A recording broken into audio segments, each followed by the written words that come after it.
Hi everyone, thank you for watching. So I've been gone for a while and it's because I decided to try being a travel nurse. I've always wanted to try it, and where I work I've met a lot of travel nurses. I know they make a lot more money than us regular nurses, and it seems like the life, right? Just go somewhere for 3 months and they'll pay for your housing and you just explore. So I decided to do it, and if you're thinking of doing it, please watch the rest of this video. These are things that people just never told me. The first thing I want to tell you is that it can be such an amazing experience.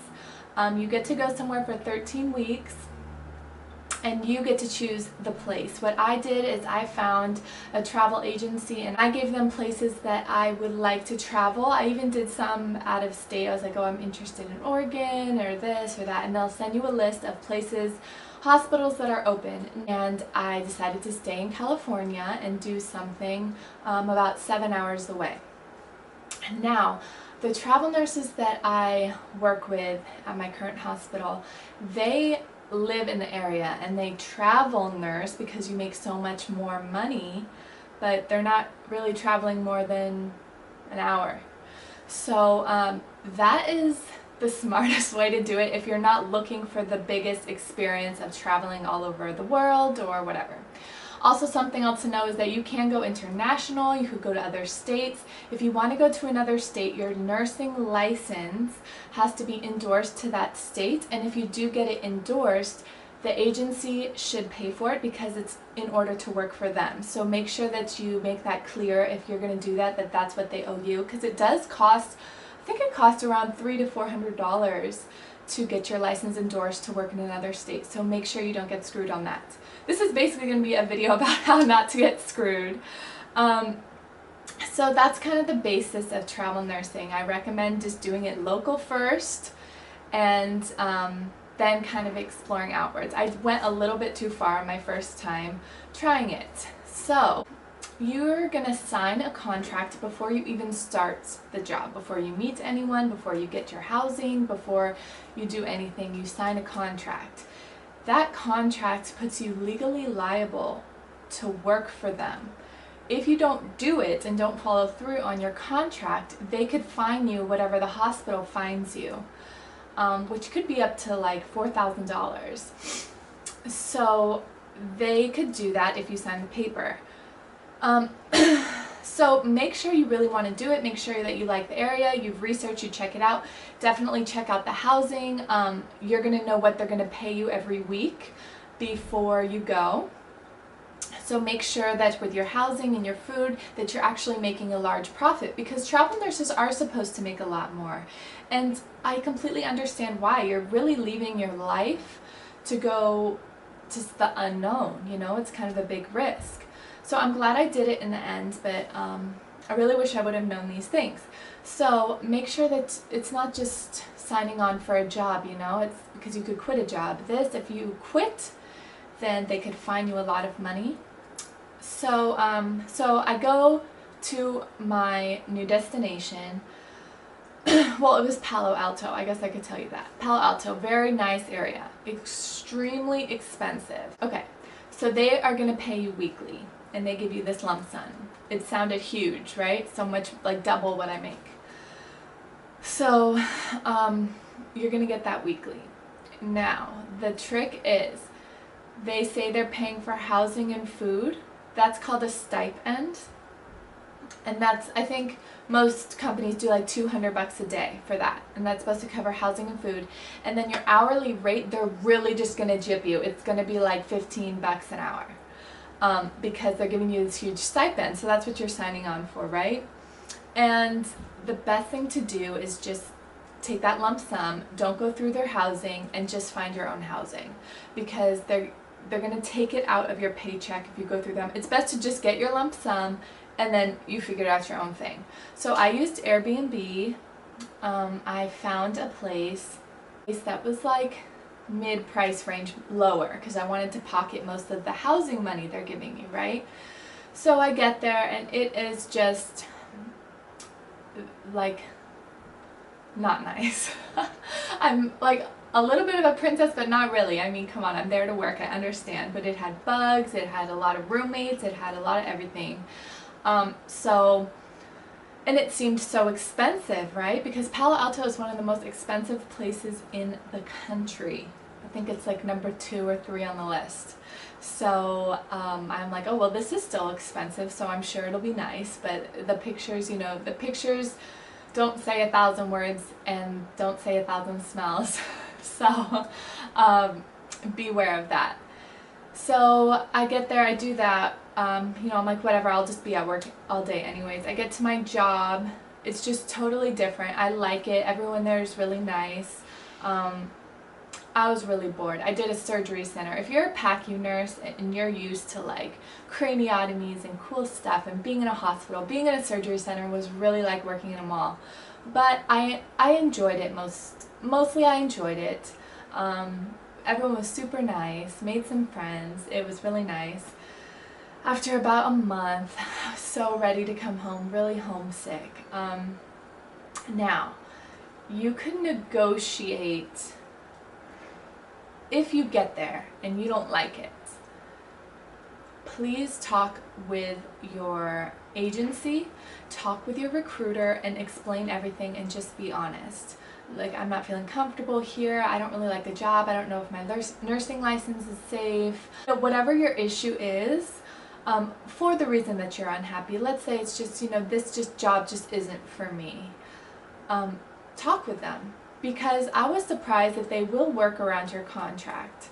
And no one is happy if you're unhappy as an employee. If you're unhappy and you are if you're really unhappy and you're at a hospital or you're wherever and you're not a happy employee, that's just going to make everyone miserable. It's going to come clear to the patients, it's going to rub off, it's going to be clear, and you're not going to give a good review. The agency, everyone wants you to be happy, and the agency is making a lot of money off of you, right? It's not necessarily the hospital.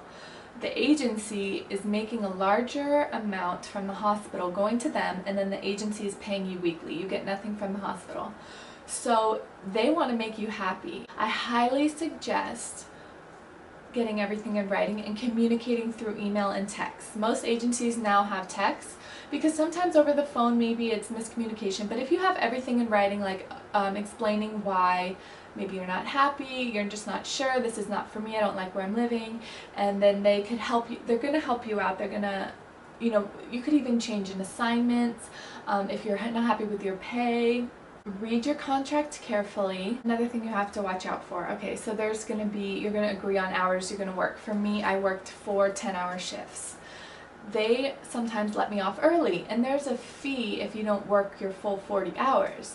You have to pay the agency back for not working your full 40 hours. So make that very clear to your agency and your manager and put it in writing that they are letting you out early. Then they will not charge you. I can't stress that enough. You really need to make that clear before you turn in your timesheet, that it's not because you're calling out sick or you're leaving, but they're sending you home. Then they cannot charge you. Most places would want to extend your contract. If you really love a place and you've been there for 3 months, most likely they will have an opening for you or put you on a list or something like that. Or you could extend the contract. It's a great opportunity for nurses, and I'm glad I tried it. I don't think I would try it again just because I was so extremely homesick and I had a good thing anyways, and I was just kind of seeing what's out there. But I think, you know, being a nurse, like your first 5 years of being a nurse, you're just excited to see all different areas and find where you really belong. Okay, so I found that it wasn't really like the best, I wasn't having the time of my life like I thought I would be having. The best things to do are really just on my days off or after work, just explore all new things. I would look up on TripAdvisor, Yelp, just things to do, like quirky little things. I went to this little haunted mansion, and I went to go see the Google, and they're very like high tech over there, so it was kind of cool. So I really try to just explore the area, and you know, I think it's so nice that as nurses we kind of have the opportunity to step away from our environment, and it makes you honestly appreciate what you have so much more, and just like really appreciate your job and everything you do. So now I'm back at my job. I kept it the whole time, and It is so wonderful to be home, and I'm just so appreciative of all my coworkers, my job, my patients. I'm just so stimulated all the time, and I'm just so happy. So it really is funny how I had all this before, and yet I guess I just took advantage of it. But going away and seeing how other hospitals work, how other how other areas are, it just makes me so much more grateful for what I have. And my friends, my family, I just miss them so much, and I will never take them for granted. So that was really nice, and I just think maybe everyone should do it once if you're a nurse, because why not? You had the opportunity. Also, I made a ton of money. I did live in a dump, but I saved a bunch of money from that stipend, not my hourly wage, the stipend. You got to be careful with that. Your stipend, by the way, is supposed to be paid out every single day that you're on assignment. So if your contract is from August 1st to September 1st, for 30 days you are supposed to get like $200 a day for your stipend. So it's not just on days you work. If you guys have any questions, please ask them below. I'll answer them from my experience. And I really recommend doing it. I recommend staying in your department. It was kind of a challenge just getting used to everything. Luckily I was in a lot easier of an area, so it was just getting used to where things were and the charting, and that was it. You really want to protect yourself at all times, because that's one of the things that's so scary about being somewhere where you've never been. All alone, like you don't have friends, you don't have family, you don't know your coworkers.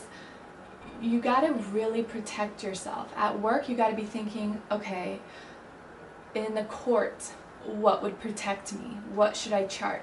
Don't think so much on what they do and trying to please them. When you're getting trained anywhere, think of what is going to protect my nursing license. What do I really need to chart on? And then in your contract, what is going to protect me if something happens? And just make sure you get everything in writing. Work through emails, not phone calls. That's like my motto through everything. You're on your own, so it's kind of nice in life to just impress yourself and stand up for yourself. So I stood up for a contract I felt comfortable with. I stood up for a discount in my apartment after I found all these bugs. And I put myself out there to explore, and I impressed myself, and it made me so grateful, and it is a very good experience for life. Seeing how different hospitals work is also so cool. I brought so much stuff home with me to my hospital, of like, oh, they do it this way. It was interesting, the PACU I worked at the surgery center, they face the feet of the patients to the wall instead of the head. And they do that so they could have this open area to work on the airway, and I thought that was so cool. So, and it did take a while to make some friends. So what I did with my free time is I picked up a hobby. As you could see, I picked up piano. So that got me really excited. I took some piano lessons. I saved a bunch, but I was like, I'm out here, I'm going to try, I'm going to splurge, I'm going to get some piano books, I'm going to do some lessons. So I'm really happy I did that. And then if you're ever in like an unhappy situation, make a purpose of it and turn it around to a positive. Like, this is not the most fun, so I'm going to make myself better for it. So I'm going to learn the piano, and I'm going to become great at it. So I'm so excited, you guys, about this piano adventure, and I've been taking lessons, and now I want to do a recital, and it's so fun. So anyways, that's just my little advice. I really would love to know other people's experience. When you're young, that's what you're supposed to do. Why not, right? Just go for it. If you're questioning it, I say just go for it, because you're never going to regret it. I mean, even if you have a bad time, like I kind of had a bad time, I don't regret it, and I don't want to live life with regrets. If I never went, I'm going to be like, oh, I wonder what that would have been like, and I hate that feeling of just wondering what it would have been like. I like to just do it and just know. So anyways, that's it. If you guys have any questions, please ask and share your stories as well, and have a wonderful day. Bye!